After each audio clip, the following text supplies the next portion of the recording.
नमस्ते। और बच्चे ठीक हो? चलिए, आज ऑनलाइन शिक्षण में हम ध्वनियों के उच्चारण स्थान पर बात करेंगे कि कौन सा वर्ण कहाँ से बोला जाए और कैसे बोला जाए, जिससे कि आपकी भ्रांति दूर हो सके। आपने देखा कि हमने आपको वर्णमाला पूरी करा चुके हैं, जिसमें सर्वप्रथम आपको मूल स्वरों से अन्य स्वरों की उत्पत्ति, अनुस्वार और विसर्ग, स्पर्श व्यंजन, अंतस्थ व्यंजन, ऊष्म व्यंजन, संयुक्ताक्षर, सबके बारे में हम लोग जानकारी कर चुके हैं। आज उनके उच्चारण करने के स्थान के बारे में जानकारी करेंगे। तो आइए देखते हैं। आप पहले इस चित्र को देखिए। ये जो चित्र है, हमने एक रफली चित्र लिया है, खींचा है, वो आपको ये बताने के लिए कि इसमें तालु कहाँ होता है, जिह्वा कहाँ होती है, दांत कहाँ होते हैं, ओष्ठ कहाँ होते हैं और कंठ कहाँ होता है। तो इसके बारे में थोड़ी समझ विकसित कर लीजिए। इसके बाद में उच्चारण के स्थान पर तालिका पर बात करेंगे। तो आप देखिएगा कि आपने देखा होगा कि हमारा लगभग शरीर जो है ऐसा ही होता है, जो हमारा आँख, मुंह, ठीक है, इस प्रकार से। तो आप यहाँ थोड़ा सा गौर करिए कि ये जो स्थान है, ये नासिका का स्थान है। यहाँ से हम श्वास जो है अंदर लेते हैं। ये ओष्ठ हैं, ओष्ठ, और ये यहाँ पर ये दांत होते हैं। ये दांत लगे हैं, ये दांत दिखाए हैं, ठीक है। और जो तालु का जो भाग होता है, तो हमने जब तालव्य और मूर्धन्य सा, दंत सा के बारे में जानकारी दी थी, तो आपको बताया था जो ऊपर का, जीभ के ऊपर का जो कोमल भाग होता है, जहाँ गरम आलू जो है चिपक जाता है, झुलस जाते हैं हम और आप, या गरम चाय अधिक ले लेते हैं तो झुलस जाते हैं, तो वो कोमल हिस्सा जो है वो तालु कहलाता है। तो ये तालु है। और जिह्वा के और तालु के बीच का जो खाली स्थान है, ये खाली स्थान, ये कहलाता है मूर्धा या मूर्धन्य स्थान। ये जिह्वा है। और यहाँ ये जो है कंठ होता है। यहाँ स्वर यंत्र, आपने बात करते हुए किसी का स्वर यंत्र बाहर दिखाई देता है, तो बात करने में ऊपर नीचे जाता है, वो आपने देखा होगा। तो थोड़ा सा कंसेप्ट अगर इसको हम अपने मस्तिष्क में रख लें, तो हमें जो वर्णों के बोलने के स्थान हैं उसको समझने में आसानी होगी। आपने देखा होगा, कभी कभी कहते हुए सुना होगा कि भाई हमें कंठ सूख रहा है, जल पिला दो, या प्रसाद आप कभी लेते हैं तो कह देते हैं कि अरे इतना कम दे रहे हो, ये तो हमारे गले तक ही नहीं पहुंच पाएगा, कंठ तक ही नहीं पहुंच पाएगा, ठीक है ना। तो ये वो कंठ है, ठीक है, ये कंठ। तो अब हम बात करेंगे तो आप देखिएगा कि जो अ और आ, ये जो स्वर हैं, ये कहाँ से बोले जाते हैं? कंठ से बोले जाते हैं। स्थान कंठ है, नाम इसका कंठ्य हो गया है। कौन से हैं ये? कंठ्य।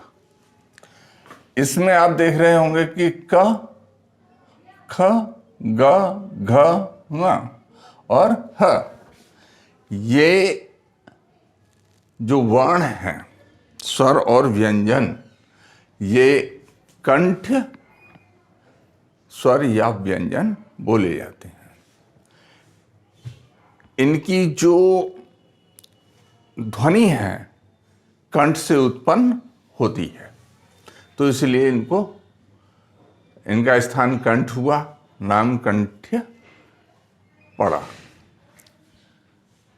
दूसरा आता है, देखिए यहां पर हम बात करें तो एक थोड़ा सा तरीका है समझने के लिए कि पहले हम कंठ की बात करेंगे, फिर उसके बाद तालव्य की बात करेंगे, फिर उसके बाद मूर्धन्य की बात करेंगे, और उसके बाद बात करेंगे दंतों की, दांत की, और उसके बाद ओष्ठों की बात करेंगे। तो एक सर्कुलर दिमाग में रखोगे कि कंठ, फिर तालव्य, और फिर मूर्धन्य, फिर दंत, और फिर ओष्ठ, तो काफी समस्या का निदान हो जाएगा। तो आइए बात करते हैं। ए और ई स्वर हैं, और च, छ, ज, झ, या, ये कवर्ग कहाँ आया? कंठ से बोलने वाले, और चवर्ग तालु से बोलने वाले, तालु, और इनको तालव्य कहा जाता है। इसलिए इसमें पहले भी बताया था य और श कैसे हैं?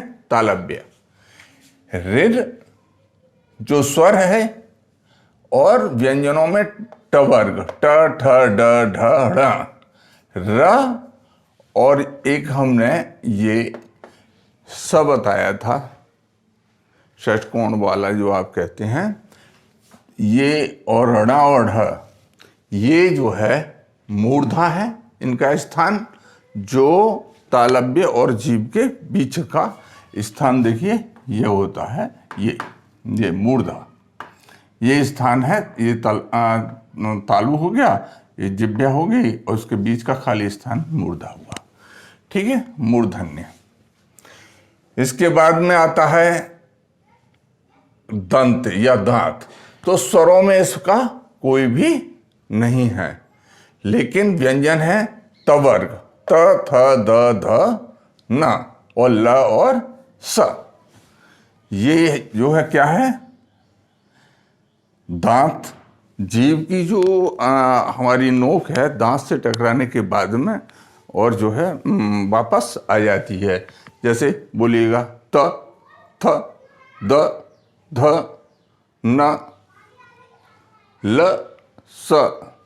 तो ये आप देख रहे होंगे, इसलिए इसका स्थान दांत है, और दंत्य इसको दंती व्यंजन के नाम से जानते हैं।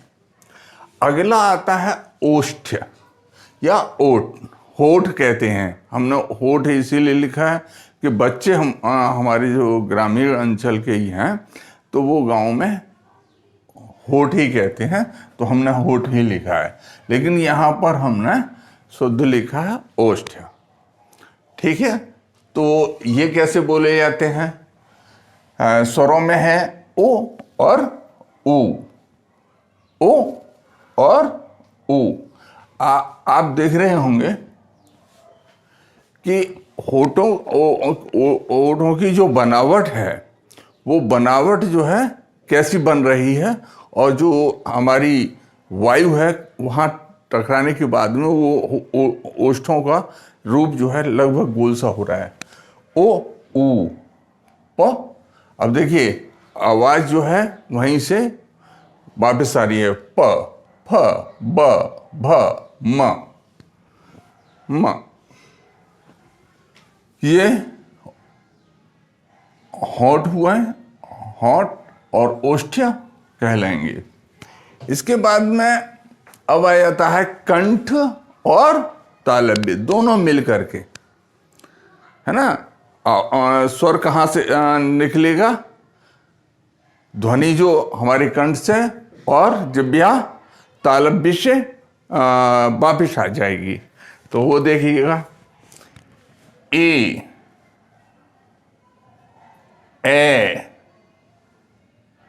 तो ये जो है स्वर है। यहां अगर बात करें, हमारा व्यंजन कोई भी नहीं है, कोई भी व्यंजन हमारा ये कंठ और तालु से ध्वनि नहीं निकलती है।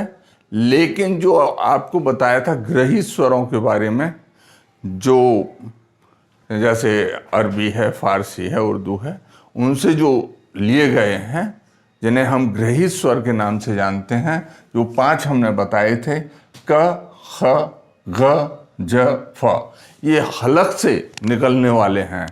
खबरें, गजल, तो ये जो है हलक को कंठ और तालु से मिलकर के ये जो है हमारी जिह्वा जो है, जैसे बोली ख, ख, ग, ज, फ, तो ये जो है कंठ तालु के स्थान होता है। इन्हें कंठ तालव्य के नाम से हम जानते हैं।